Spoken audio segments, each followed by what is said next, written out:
Matrix mix counting.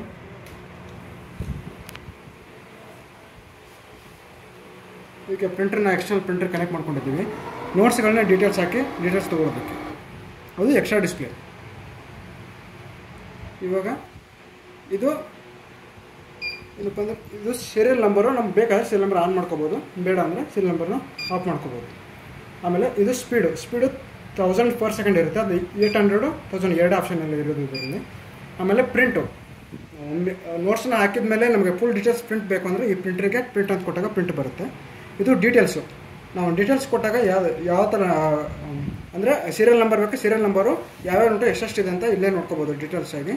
ಇದು currency, ಇದು currency press ಮಾಡಿದಾಗ ನಾವು ಆಟೋನು ತೊಗೋಬೋದು, ಮಲ್ಟಿ ತೊಗೋಬೋದು. ಮಲ್ಟಿ ಅಂದರೆ ಎಲ್ಲ ಕಂಟ್ರಿಲಿ ತೊಗೋಬೋದು, ಅಥವಾ ಬೇಡ ಅಂದರೆ ನಮಗೆ ನಾವು ಇಂಡಿಯಾ ಒಂದು ಸೆಲೆಕ್ಟ್ ಮಾಡ್ಕೋಬೋದು ಬೇಕಂದರೆ. ಈಗ ನಾನು ಆಟೋ ಇಡ್ತೀನಿ. ಆಮೇಲೆ ಇದು ಮೋಡು, ಇದು ಎಸ್ಕೇಪ್ ಕೊಡ್ತೀನಿ. ಈಗ ಇದು ಮಲ್ಟಿ ಡಿನಾಮಿನೇಷನ್ ಕೌಂಟ್ಸು. ಆಮೇಲೆ ನೆಕ್ಸ್ಟು ಬರೀ ಕೌಂಟ್ಸು, ಇದು ಬಂದುಬಿಟ್ಟು ಸಿಂಗಲ್ ಡಿನಾಮಿನೇಷನ್ ಕೌಂಟ್ಸು. ಇದು ಬ್ಯಾಚ್ ವೈಸು, ಇದು ಬ್ಯಾಚ್ ಬೇಕಂದರೆ ಮ್ಯಾಕ್ಸಿಮಮ್ 200 ಇರುತ್ತೆ, ನಮಗೆ ಬೇಕಾದರೆ ಕಡಿಮೆನೂ ಮಾಡ್ಕೋಬೋದು,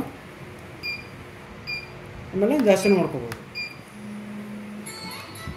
ಆಮೇಲೆ ಆ್ಯಡ್ ಅಂದರೆ ಈಗ 100 ನೋಟ್ಸ್ ಹಾಕಿದ್ಮೇಲೆ ಮತ್ತೆ ಹಾಕ್ಬೇಕಂದ್ರೆ ಅವಾಗ ಆ್ಯಡ್ನ ಆನ್ ಮಾಡ್ಕೊಂಡ್ಬಿಟ್ರೆ ಆ್ಯಡ್ ಆಗ್ತಾ ಇರುತ್ತೆ.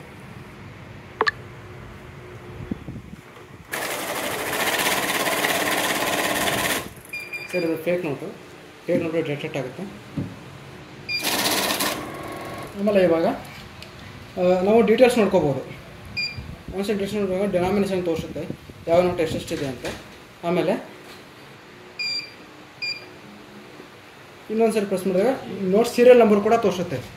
ಅವಾಗ ನಾವೇನು ಮಾಡ್ಬೇಕಂದ್ರೆ ನಮಗೆ ಪ್ರಿಂಟ್ ಬೇಕು ಅಂದರೆ ಜಸ್ಟ್ ಒಂದು ಸರಿ ಪ್ರಿಂಟ್ ಕೊಟ್ಬಿಟ್ರೆ ಆಮೇಲೆ ಸ್ಟಾರ್ಟ್ ಕೊಡಬೇಕು, ಪ್ರಿಂಟ್ ಕೊಡಬೇಕು. ಡಿನಾಮಿನೇಷನ್ ಮಗು ಬರುತ್ತೆ, ಆಮೇಲೆ ಸೀರಿಯಲ್ ನಂಬರ್ ಕೂಡ ಬರುತ್ತೆ. ಆಮೇಲೆ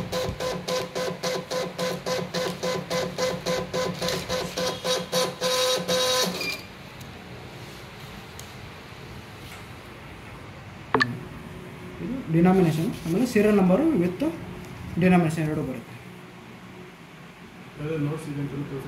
ಯಾವ ನೋಟ್ಸು ಸೀರಿಯಲ್ ನಂಬರು ಕೂಡ ಬರುತ್ತೆ.